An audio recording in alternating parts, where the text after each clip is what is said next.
Welcome back, ladies and gentlemen, boys and girls. It's your boy Beaky, and let's talk about the recent news coming from a GameIndustry.biz article where Sony's Jim Ryan, the head of PlayStation, announced more acquisitions are on the way.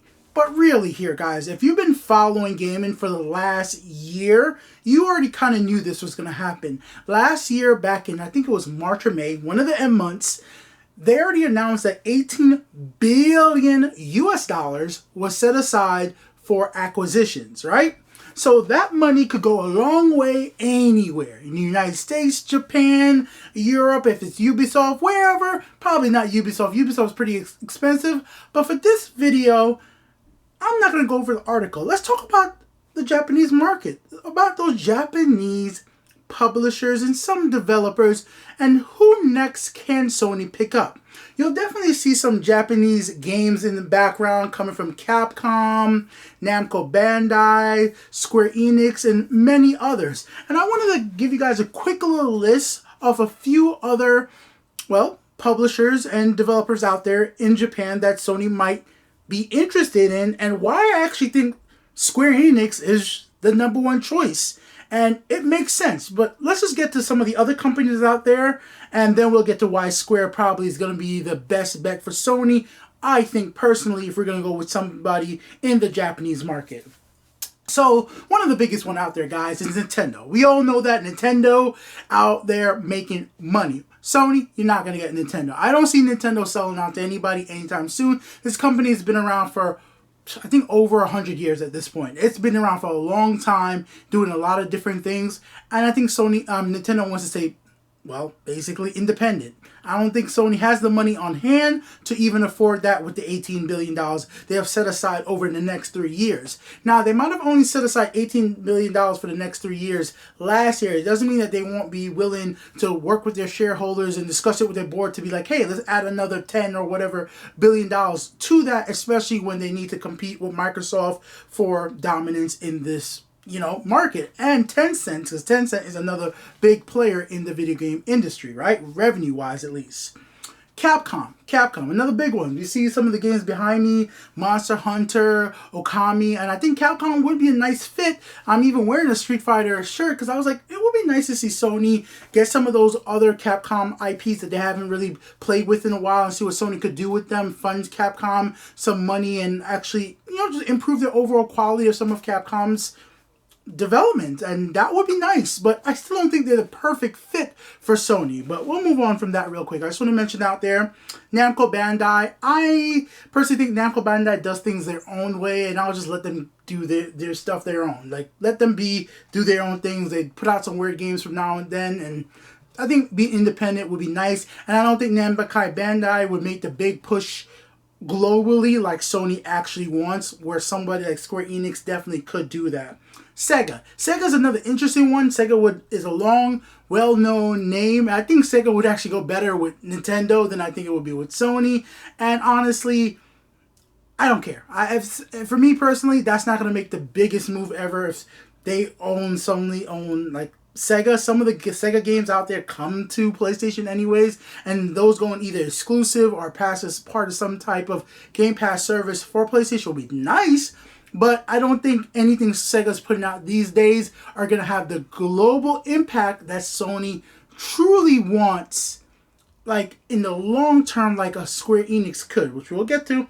There's Konami. Personally, I would like it just because I would like to see Metal Gear Solid come back and be better in some of the older games like Castlevania, become back and nice and cool. But I would just like this to be another purchase down the line. Who knows if Konami even wants to sell their stuff? Konami's making a bunch of money from gambling, insurance, and doing other stuff in Japan. So Konami might just hold on to their stuff to keep licensing it out for those stuff. Atlas. I like Atlas by themselves. Let Atlas do what Atlas does. So I'm going to leave it like that. Arc System Works, same thing there.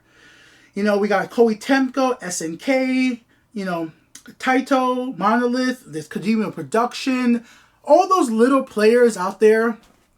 And when I say little, I'm not trying to disrespect any of these. These are big name studios or publishers in their own right.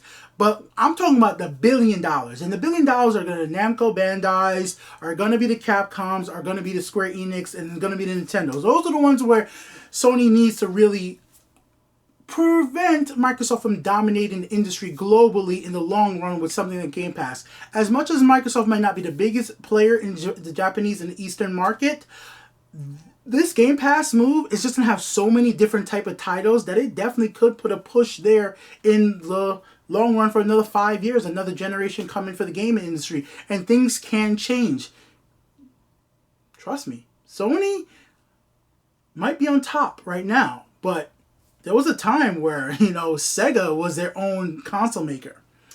And that sure as hell has changed. There was a time I would never think would see a Sega game on a Nintendo platform.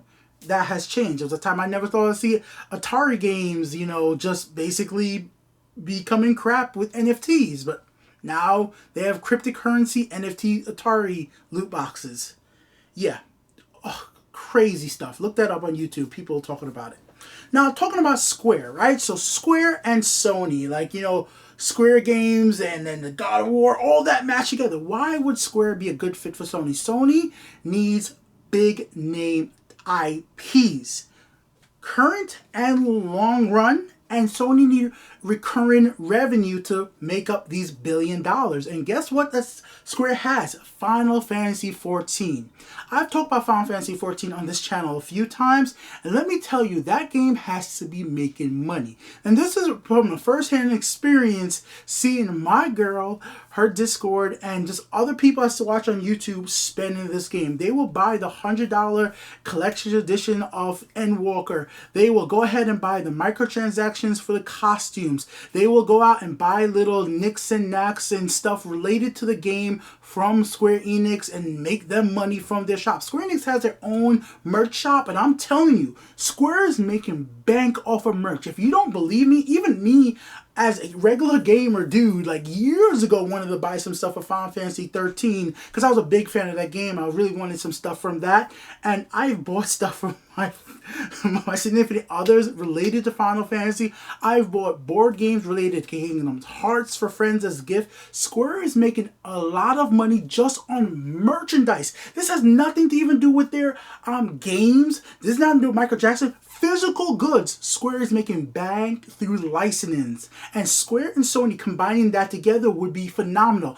Sony wants to be a big push on film and TV. Guess what? Square loves doing that stuff. There's Data of Light on Netflix, which is a show that my girl showed me from a few years ago. It's a Final Fantasy show from Korea that really blew up because of a story that they actually made it into something on Netflix, and it was really entertaining. And that is money stuff right there. And Sony would love for that for either their own streaming platforms or sell it off onto one of the other streaming platforms. And you sure that Sony could put a bigger budget to put out even more Final Fantasy related movies and TV shows, and Square already has experience with that, so that's a good mesh. They're both Japanese company, but a recurring subscription money makes bank.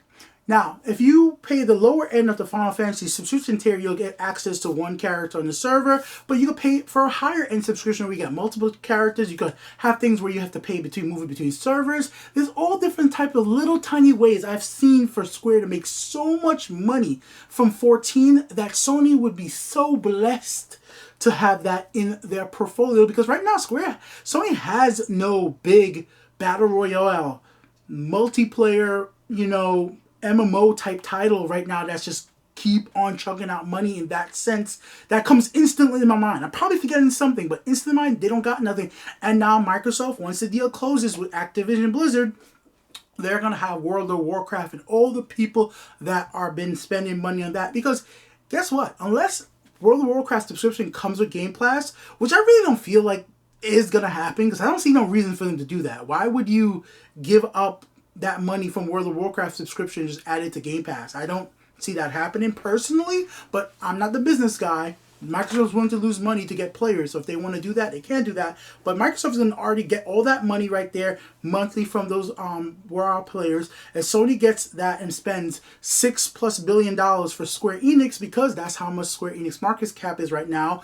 Off the day I'm looking at it, and I did the translation from yen to USD currently, it was over $6 billion. If it's more, 7, 10, whatever tomorrow, that's tomorrow. I'm just saying for today, when I did the translation of the currency values, the markets are crazy right now, from stocks to everything. So who knows what will happen from one day to the other if you follow that stuff. So right now, Sony can afford Square Enix in their acquisition budget. The $3 billion they spent for, honestly, Bungie is a drop out of the bucket out of $18 billion. Guys, we got to be thinking about this. Billion. The number is a billion. Billions of dollars is a lot of money. A lot. I know Microsoft spends $70 billion. That's outrageous money. But most companies don't need $70 billion to be bought. Some companies will be happy with a good $10 billion. Because, of course, Sony's going to have to pay above market value, most likely, to buy Square Enix, if Square is even willing to sell. And the reason I think that might be willing to sell for Square, I don't like their shady way they do their bookkeeping. They always like saying some of their bigger titles did less than they expected, didn't do as good, even though it sold a lot of copies. They always expect these amazing numbers. You can sell millions of copies for certain games for Square, and it didn't sell enough for them.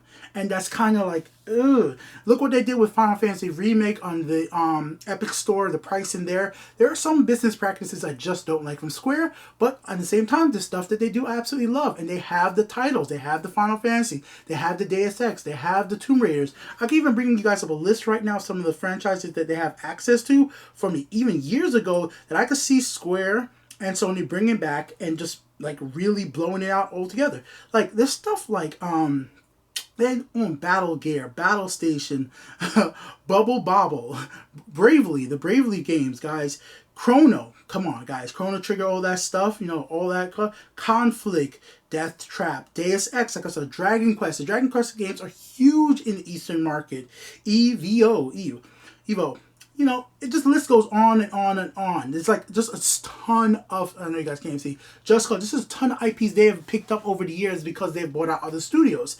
And even though they keep saying like, oh, Marvel disappointed, even though it sold so many copies, it didn't make as much money as they wanted. They did lose some money, but I think Square keeps saying that maybe they'll be okay and willing to sell to Sony, another Japanese company, unless they're very prideful and they want to keep to themselves. I don't know the business head of Square very much. That's one thing I don't really get a good feeling on. I think somebody like Nintendo, I got an idea like Nintendo not selling.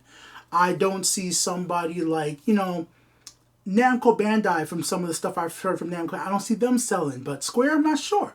And I would love to see some of those old titles, and I could see those big money coming from, you know, the Final Fantasy MMO versus WoW, which is what's happening right now. Square picking that up. I mean, Sony picking that up from Square could be really big moves. And if they could offer the same deal that they offer with Bungie, some type of independence where they could still do multi-platform publishing on the Xbox and, you know, as well as the Nintendo Switch, I think that'd be good for gamers altogether. Because I could see anybody else that Sony wants to pick up, the fact that they gave, you know, free reign for that company to act independently, that might be a marketing or move for anybody thinking about being bought up by Sony. It's like, hey, we might want to keep our independence unless the leadership wants to just cash out and retire, and that's perfectly fine too.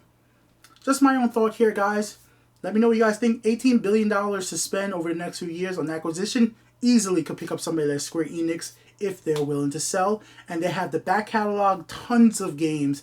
Look up a list of how many IPs that they own. Look up how many ways that Square Enix really makes money. And it's actually astonishing, just outside of game releases, how well they actually do on physical goods. They sell a lot of stuff, guys. Thanks for watching. More videos coming for you guys soon. Links in the description for stuff like my piggy bank from Pokemon, the clock, and my Blue Yeti microphone. Those are some mangas my girl gave me to read. They're fun. Check out more videos about PlayStation, Xbox, and all the gaming news over the next few days and weeks. Later.